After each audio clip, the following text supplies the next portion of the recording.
Hello everyone, welcome back to the channel. Hope you are doing well and fine, and in today's video I'll be showing you JavaScript reduce not working.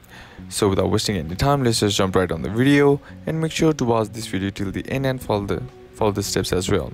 The issue in the reduce function, which should take two parameters, the accumulator, usually named total or anything, and the current value from the array.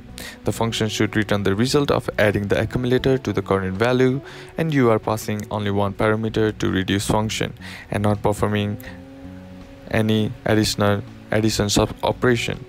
So below are the two examples that will help you to understand why your reduce method is not working. Now, the parameter name in the reduce function are entirely up to you and don't need to follow a specific convention, but it's good practice to choose name that clearly discuss what each parameter represents. The first parameter is usually called accumulator or total sum or etc. because it accumulates the result of operation being performed on each element of array.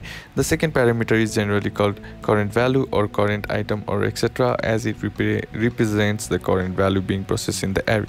So that's basically it, and that's it for today's video, guys. Hope this video was useful to you. Leave a like if it did, comment down below what the next video should be on, consider subbing to the channel. Thanks for watching. Bye bye.